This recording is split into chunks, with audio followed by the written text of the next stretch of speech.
Welcome back to another episode of ARK Community Crunch. Today we have ARK Community Crunch 358, Creature Voting Opens. If you don't know what this Community Crunch is about, there's been voting for the creature that will be added into ARK Survival Ascended Scorched Earth. These are the top 10 finalists. If you're not voting, you should go out and vote. It's obviously important because it's about the community, you know? Community Crunch, you can go out and vote. Get this dinosaur, whatever dinosaur you want, try to get it into ARK Survival Ascended Scorched Earth. As you can see, rank the creatures in order from most preferred to least preferred. The vote is limited to one submission per person. Duplicate entries will be discarded. Now, these are the ones that have made it into the final 10. Some of them have really weird names, so we're just going to go with it, and we are going to try to pronounce them the best that I can as I go on. First, we have the Giganotosaurus. As you can see, it's actually a pretty interesting concept art for it. It literally looks like a giant mystic snake. It obviously looks like it's going to be in the swamps, but judging by the pile of skulls, it looks like it could have a lair. It'd be kind of cool if these were in like a specific spot, but you never know. So, we can read a little bit of its, history and everything like that. It was first known as a sea snake. However, the Titan boa was a constrictor snake in reality. However, ARK turned it into a viper, so why not flip the script? It would be a massive snake outgrowing the basilisk easily. If you don't know how big a basilisk is, it's pretty big. So if it easily outgrows the basilisk, these snakes are going to be huge if they are added into the game. They'd be found around the eggs of other wild creatures and where they would attempt to consume them whole as well as their parents. I don't know about you, but if you have a Bronto egg and they're trying to consume a Bronto whole and they're big enough to do that, and if I see a snake with a brontosaurus inside of its stomach, I'm not going anywhere near it. I do not care. They do not bite or wait for venom to kill. Instead, they wrap around creatures and choke them to death before swallowing them whole. Again, good luck with a brontosaurus. The Giganotosaurus, however, must defend its own eggs, leading them to hold their eggs in a special throat pouch in their gullet. Killing certain wild female specimens will lead them to drop their own eggs, allowing for taming. So it sounds to me like you're gonna have to bait wild female specimens to lead them to drop their own eggs. Or you have to wait for them to attack a female and then grab their egg. While tamed, the possibilities are many. Being able to bypass and immobilize massive health targets with a giant constrictor snake could act as a great counter to high health targets and a reason to pump oxygen on tames. They could carry friendly eggs, maybe even transport mass amounts of players. These massive snakes could have a special taste for eggs of wyverns, leading them to be found close to their nests. Oh great, just what we wanted. Giganotosaurus may include sexual dimorphism, adding traits of horned rattlesnakes to males while keeping the females fairly plain in terms of protrusions but having more varied markings. So basically what it's saying is you should be able to tell the males from the females from far away without having a spyglass or anything else like that. I don't know about you, but I would be down for a pretty giant snake added into ARK. I mean, I know there's already Titan boas, but let's be real. You can literally use a crossbow and one-shot a Titan boa most of the time. If it's under level 50, if it's like level 100, you can literally put 2 or 3 arrows into it, and boom, it's gone. Now, a big thing with the concept for it, it does not have venom. It is purely a constrictor snake, not a viper like the Titan boa or basilisks. So you have to be thinking about that. If you see one of these snakes and you're gonna try to attack it or anything, you're going to have a lot of oxygen. It kind of makes me curious if scuba tanks would work or not, but it will make you lose a burst of oxygen, cause them to suffocate even faster. I mean, obviously, like, it's a constrictor snake. That's going to happen. Now, it says important here, for those reading this far, if you've likely seen or heard the Loaded Crisis video on the suggestion, only vote for it if you like it. No one should be using their community to get creature into the game. Yep, I mean, obviously important. So, it's a pretty interesting concept there. I, for one, would be kind of interested to see a giant snake added into the game, just because of the fact that I love giant dinos, no matter what they are. Like, I love seeing massive creatures. Like, if there was an average thing that was just, the size of someone's base you could tame, I love it. I always love things like that. Up next, we have the giant moa, which is, it's kind of a little weird. It just looks like it's literally just a giant flightless bird. But it's also known as the Dinornis, which is weird. Large for a bird, but fairly small for a platform creature. It's incapable of flying, but it has impressive running speed.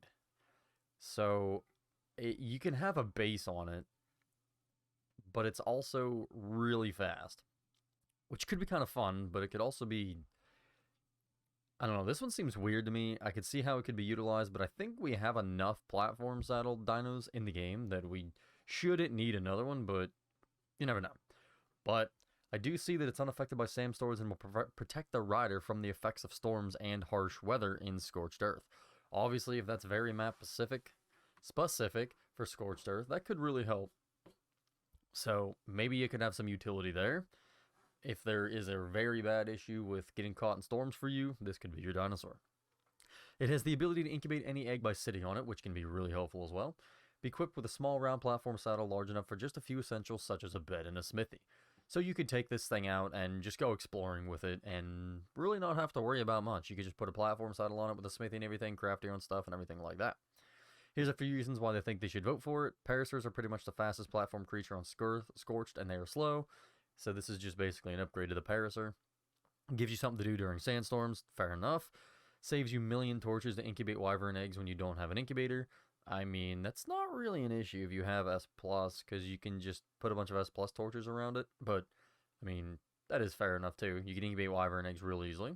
No other creatures provide a weight reduction for eggs. That one's a little weird.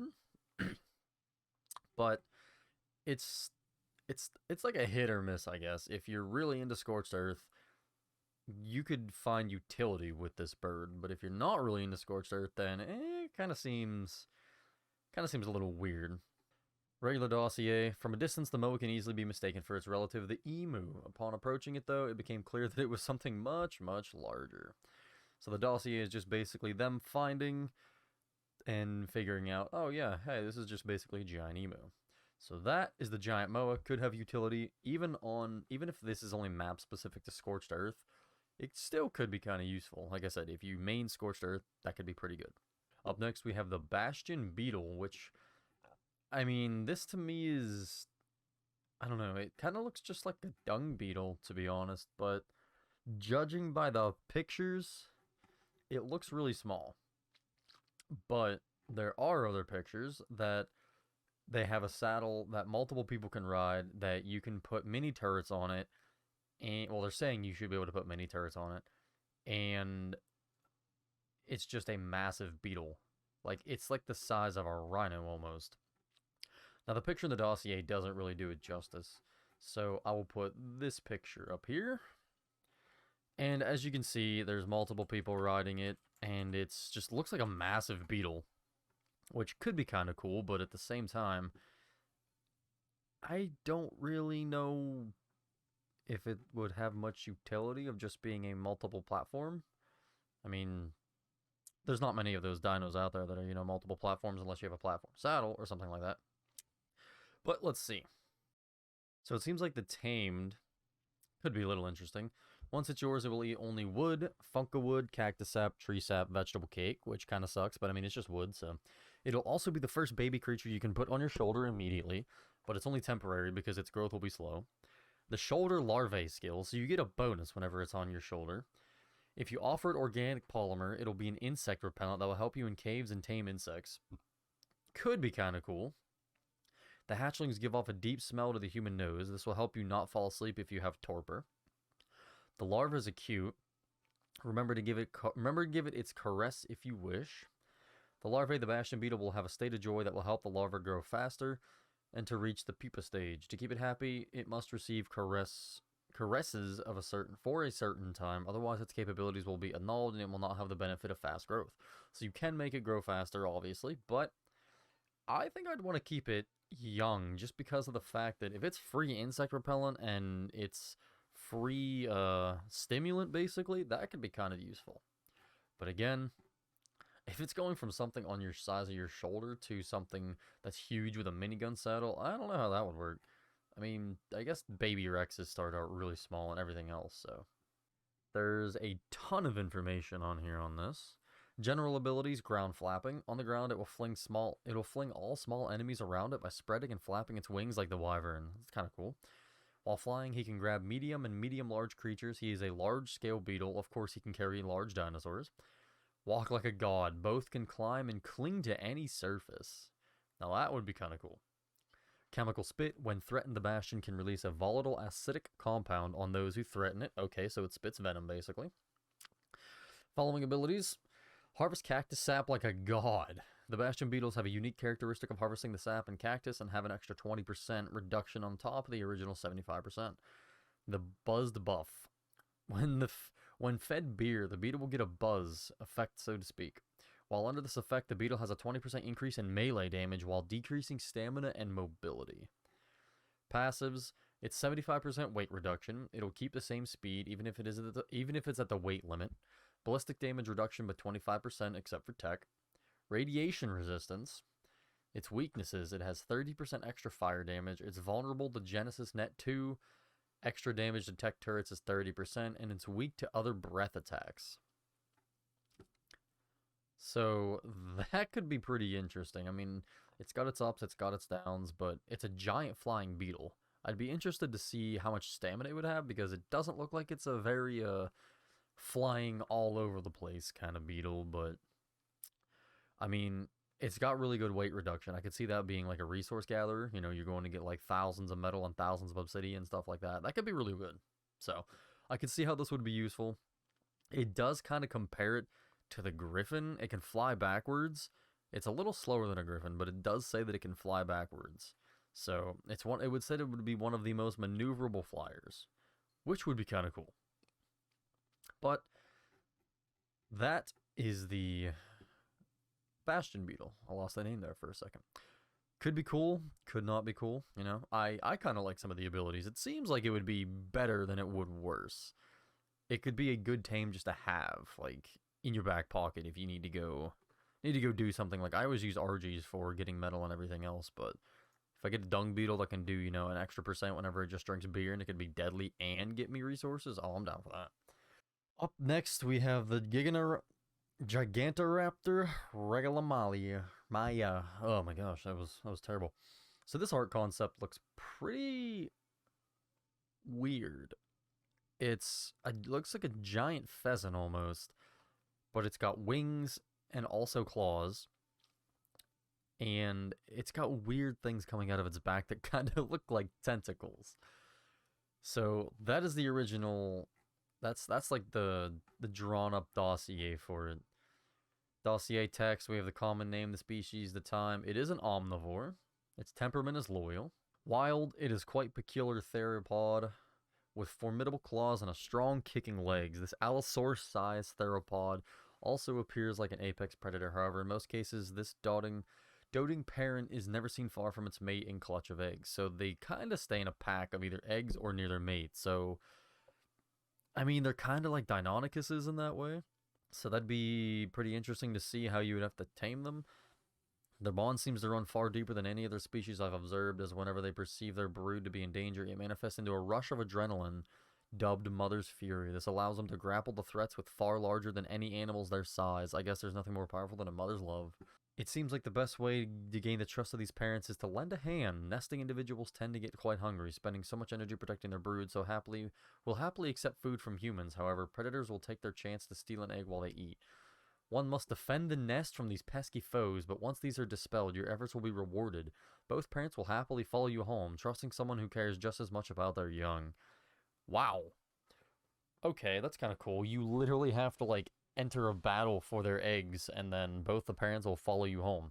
So that's an interesting new way to tame stuff. I kind of like that. They make for the perfect nursery aid, as their naturally protective nature extends to any egg or newborn, even of vastly different species. I've even noticed some of them playing with all manners of babies, imprinting them with the scent of their owners. Some tribes go as far as utilizing teams of Procoptodon to carry babies into the battlefield to power up their Gigantoraptors, activating Mother's Fury to turn the tide of battle. So it's saying that you wouldn't even need a nanny anymore, because these act like a natural nanny. They imprint on them, they are protective of them, and you can carry babies into the battlefield and activate Mother's Fury while you're fighting things, just to do it. Like, you could just bring them with you, which is kind of nice. Potential base stats and spawning: the health is 750, stamina 275, oxygen 150, food 3000, weight 380. So it's got a little bit more weight, but that's not, those aren't great stats, but if that's level 1, then that could be pretty good. Melee damage, see abilities and control section. Okay, so melee damage doesn't have any base damage values right now. I'm guessing that would just be because of the fact of the Mother's Fury and everything like that. You would have to, you'd have to calculate in there. So the egg steal, unlike most other eggs, egg steal tames. Gigantoraptor eggs are not found in the overworld. Instead, they must be directly looted from the nest structure, like looting a beaver dam. This will force the player to have to remain stationary and make stealing the egg much more risky. In addition, these angry parents will stop at nothing to see you dead, staying aggressive even after they've killed you. Oh. This unique egg mechanic is to prevent the egg from simply being taken after taming the parents OSD style. Alright, that's that's kind of terrifying. They've considered applications for both PvP and PvE with the Gigantoraptor. Firstly, it would join the Maywing and Procoptodon as a vulnerable nursing aid, functioning like a blend of an air conditioner and the S+ nanny, which would be amazing to have. Incubating eggs drop near it, feeding babies too young to eat from troughs, or helping to imprint on growing dinosaurs by completing cuddle interval requests. Again, it would be very helpful because raising babies can be a pain. Of course, it would require the relevant food and imprinting comfort foods for these respective actions. For example, if a baby is asked for prime meat jerky as comfort food, it would require prime meat jerky to successfully raise an imprinting percent, which just obviously makes sense. In addition, both wild and tame Gigantoraptors will receive a buff when near fertile eggs and babies, any growth stage from baby to adolescent of all species, Mother's Fury, which we've already, heard about that, but here's some specifics. The buff will increase their damage and resistance damage output by 20% and increase their speed by 10%, but it also decreases their stamina usage by 10%. So they just go berserk, basically. They get a lot of damage, a lot of resistance, and less stamina usage, which could be really helpful. Not only will this help on the defense of nurseries from the enemy factions trying to kill or steal babies, but it could also synergize with Procoptodons. By bringing baby creatures into the battlefield, the giant Gigantoraptor could gain an increase to their combat abilities as long as they are living babies nearby. So you could take a Procoptodon, put a baby in it, and then take your Gigantoraptor into battle, like at a boss fight or anything. And then you get Mother's Fury, so you get all those buffs instantly. Maybe do that, utilize a Tyrannus boost as well, and boom, you've got some like 50% boosted dinos right now. So if they do a lot of damage, that would be great. Its little abilities, left click is a double claw swipe. It hits twice for 30 base damage each swing. Its a big AoE makes it great for dealing larger targets or small groups. It can harvest meat. The right click is a powerful kick that deals heavy knockback. The lower drag weight of the target is compared to the Gigantoraptor, the further it gets knocked back. 25 base damage. This attack can be performed while jumping. For how the jumping kick could look, looking at the Cassawary's kicks, that could be good, but terrifying reference. C is a simple peck attack. This hits much faster than the claw swipe and is better suited to dealing singular targets. 35 base damage at harvest berries. Spacebar is a basic jump. X is a roar/taunt. A Gigantoraptor will flare its tail feathers and give a shrill cry. Purely cosmetic. Ow. Alright. Gigantoraptor seems like it could be a very, very good tame just because of the fact that you could raise all those babies and everything. You get the Mother's Fury and all that would be awesome. Up next, we have the Maviaeurus. If I'm pronouncing that right, I'm probably not, but it's such a cute little baby spider. It's a little baby jumping spider, but it also looks like it could have poison on its fangs. I don't know how big it's going to be. I'm not seeing any concept art of the actual size or not. Okay, so I do see that it is rideable with average health.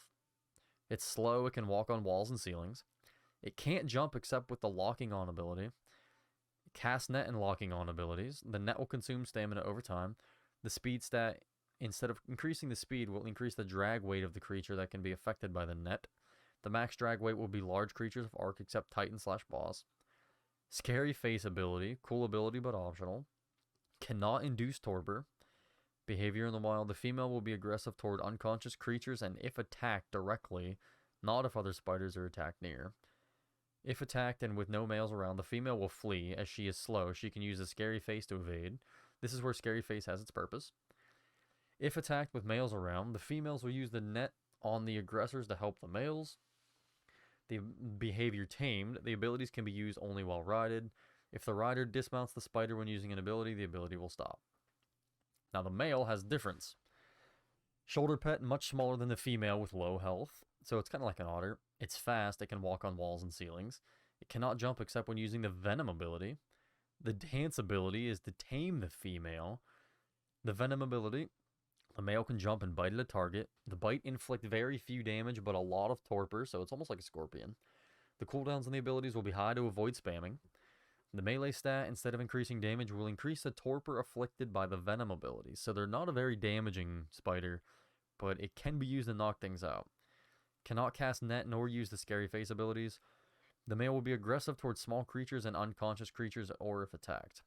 To attack, it would only use its venom ability until the creature is unconscious. So again, kind of like a scorpion, but I think scorpions are still going to murder you.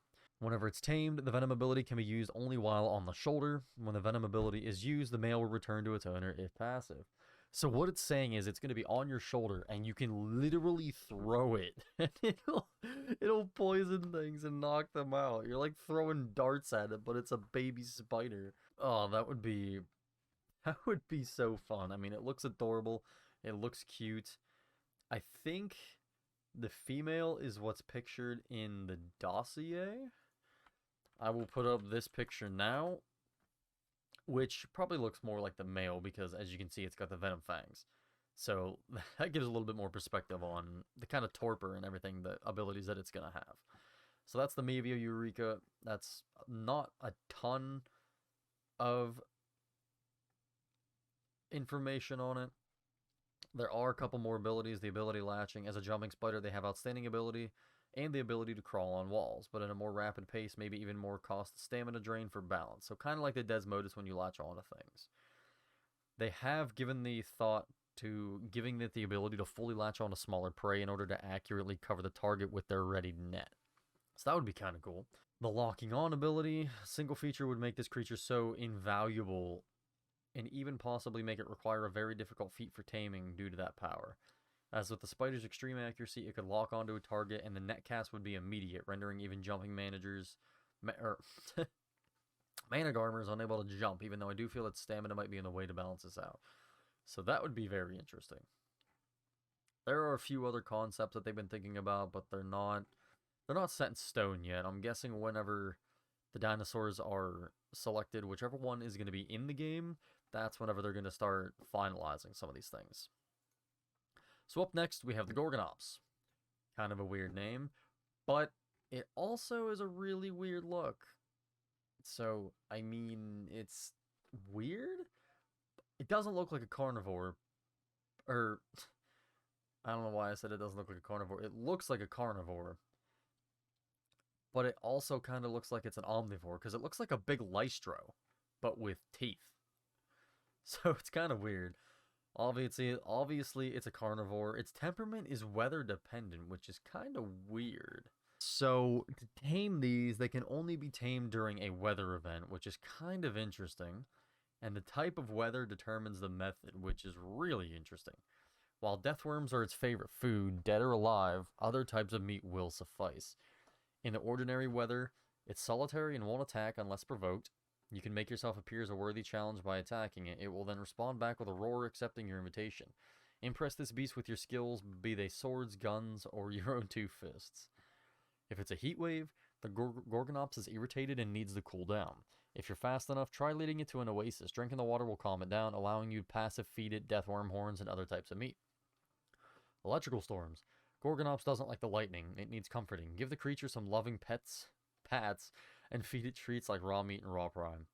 During a sandstorm, help Gorgonops fulfill its need to hunt. Someone should lure it deathworms and aid it in battle. You will find this creature growing more fond of you, and you may occasionally ask for treats. These treats will heal the creature and increase taming. So it's got some aspects, kind of like a Giganotosaurus. You gotta help it, you gotta feed it and everything, but it does much less damage than a Giganotosaurus.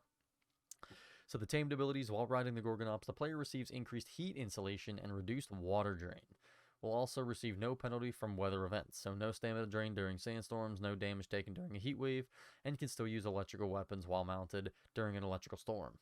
During normal weather, envisage Gorgonops to be an upper middle tier carnivore. Its main benefits would be the aforementioned passive buffs, as well as a sniff ability which detects buried animals, deathworms, and highlights nearby water sources. The scent ability could definitely be expanded based on other suggestions. There's a couple weather changes gameplays. If it's in the heat wave, it's now more aggressive. It has greater damage and health regen. And electrical storm, the speed and stamina are now greatly increased. And if it's a sandstorm, Gorgonops does not lose stamina and gets a passive detection which highlights nearby creatures. Additional notes, you can breed them, you can use them for boss fights. Of course you can. What's the size of this lad? Well, I imagine it being somewhere around the size of a Shadow Mane, so not too giant, but still big enough. Wouldn't it be useful on other maps? Not necessarily. Even without its unique abilities, Gorgonops can still be a powerhouse should it be included on other maps. Similar to creatures like the Megatherium, the Calotherium, and the Shadowmane, I envision this creature to have a unique idle animations and have it like a Megatherium and Shadowmane it can be told to lay down. So this one's a really interesting concept. It doesn't look like much at first. The name's kind of weird, but those different unique abilities would make me want to tame one just to be able to use them like that. They probably wouldn't be helpful in boss fights that much because you couldn't get any of those special abilities. I don't know if you could or not, but that would be amazing. Like, just because it's like, you get a certain storm and you can go murder something that you couldn't murder before. So I think that'd be kind of cool. Up next, we have the Felcosuchus, which, I mean, it's weird.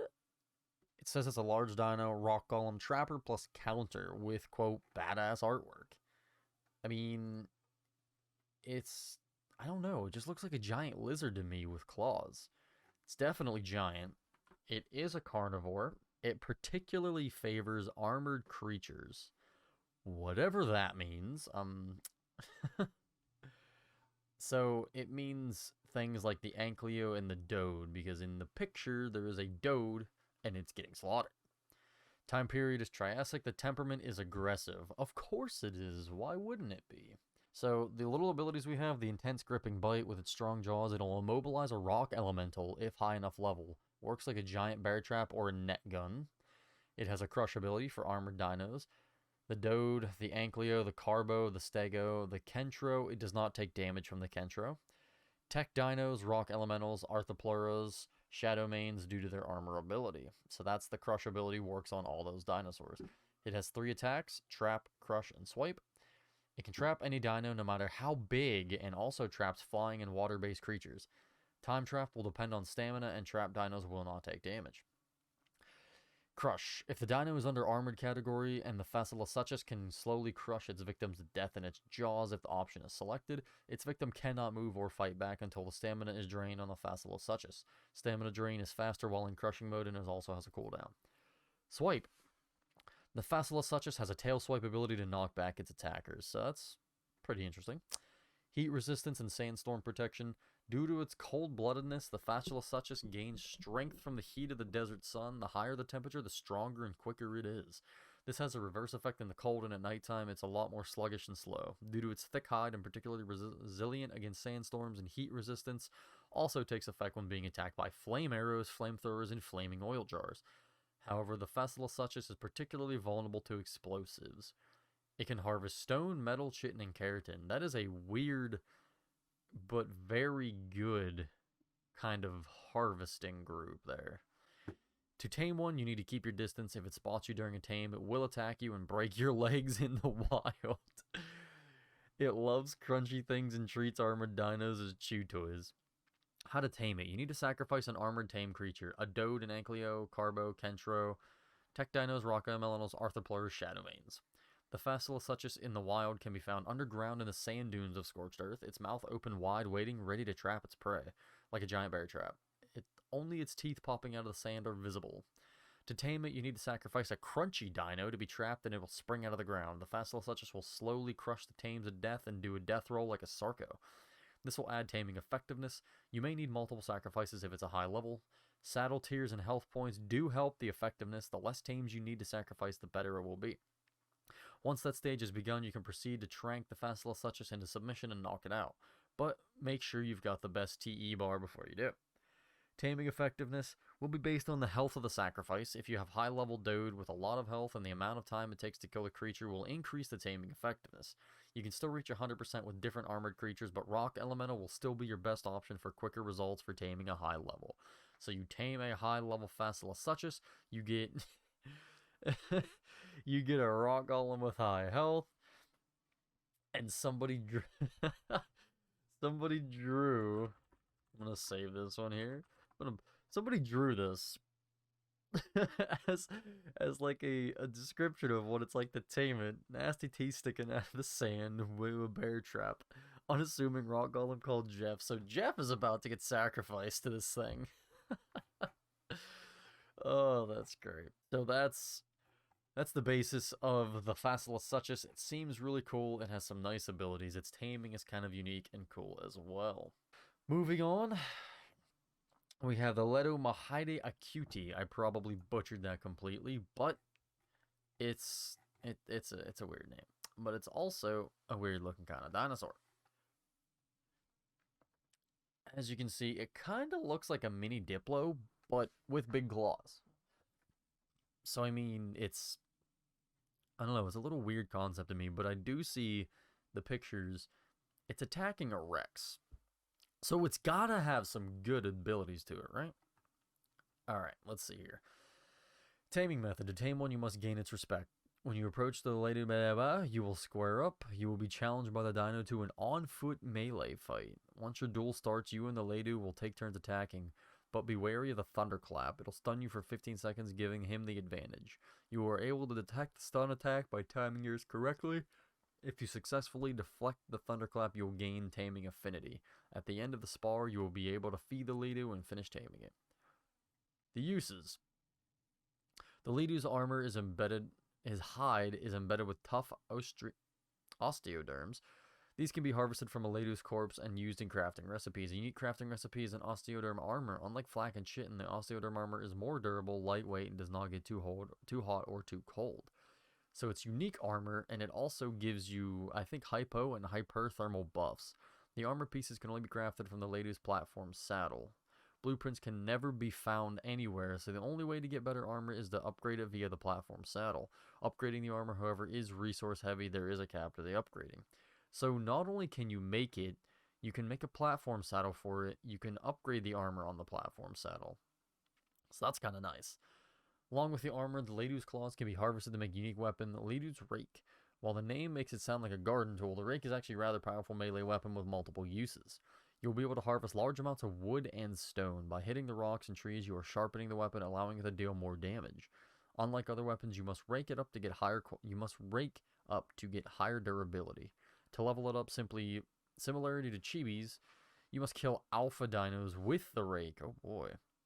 Once it levels up, its durability and damage will increase and you will need to repair it. You can only repair Lido's rake on the platform saddle. Repair is expensive and the level caps at 5.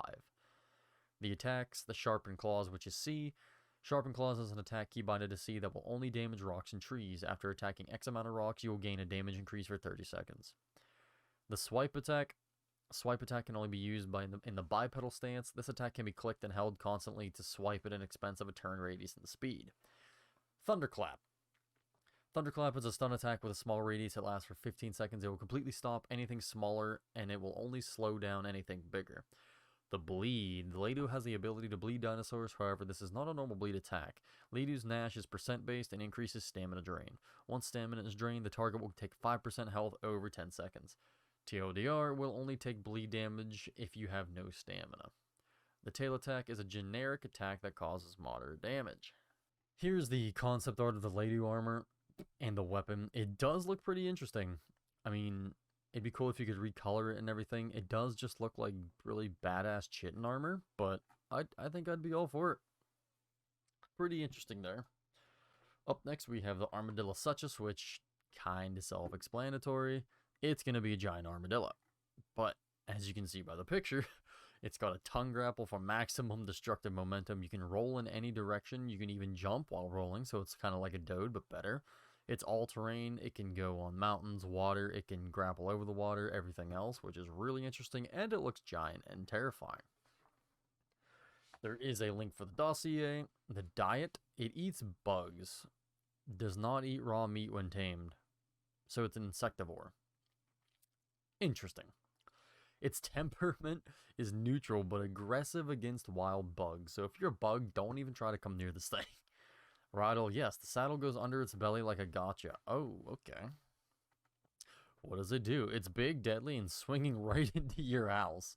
The Armadillosuchus is a burly monster who loves seeing structures go boom. By grappling onto a faraway object with its tongue, turns into a wrecking ball and pivots its way forward, smashing down anything in its path with brutal force. What more could you ask for when you need a pesky wall knocked down? Okay, so people are going to tame these literally just to destroy other people's bases, and I think that's beautiful. It works on creatures too, knock foes away for serious damage. If a creature is big enough, you can even directly grapple and slam into them. It has a cooldown, of course. You just want to travel, it can do that too. Simply roll and grapple across the map at high speed. You can even skim across the surface of water if you pick up enough momentum, or slow down and sink to the ocean floor for some deep sea exploration. Okay. Worried about getting stuck on trees and rocks? Well, don't worry. The Armadillosuchus will destroy them as it rolls through. Okay, so this seems pretty fun. It's weak to fire, plant Z or explosives. It can scare it and force it out of its ball form. Net guns, for obvious reasons. 2 Armadillosuchus crashing into each other will stun them both. It loves destroying walls, so why not befriend it by letting it do its favorite activity? To tame it, you can aggro a wild Armadillosuchus and let it crash into and destroy your walls. And its taming percentage will slowly increase, making sure you bring lots of walls. Additionally, the higher tier walls grant more taming effectiveness. A tech wall is like kibble for it. A tamed Armadillosuchus deals less damage to structures than a wild one to accommodate PvP balance. So that seems nice. I mean, I don't know if there was... I didn't see any downsides. I mean, it's weak to fire, the plant Z's, net guns and stuff, but it just seems like it's literally just going to be a giant fun wrecking ball if that's added to the game. I would love that. If it had a high weight capacity and I could literally just tongue grapple and float around and get resources, I'd be down. That's one of my favorite ones so far. And last, we have the Mape Macro Thorax. Mape, whatever you want to call it. It kind of looks like a baby Allosaurus. It also says it's a Megaraptor / Mape. So, I mean, if it's just another raptor, I don't know if I'd like it. Obviously, it's a carnivore. Obviously, it's aggressive. It's a unique dinosaur from the mysterious Megaraptorian clade of the theropods. Known for their large scythe-like claws, these predators use them with deadly efficiency, capable of shredding through any target they set their gaze on. Due to this attribute, the Mape lives in the name Shadow of Death. Once tamed, they can serve as a unique debuffer. It's able to cripple creatures using a special clash. This attack can be used on any creature, but where it truly excels is when it's used on aerial creatures. When the attack connects, it will instantly drain all the target's stamina and force it to land. At this point, the creature will be unable to regenerate any stamina for a short period of time and will take increased damage from attacks. Huh. I've witnessed tribes use the Mape to more effectively combat wyverns. I guess that would be a good wyvern counter. They do this by using the Mape's superior ability to evade the wyvern's breath attacks before proceeding to leap onto the air and perform a slash so powerful it cripples the wyvern, forcing it to land. Legends have been told of one survivor that owns a Mape that is able to imbue its claws attacks with the effect of a wyvern. They say that this was done by giving the Mape a wyvern talon. Okay, that'd be pretty badass.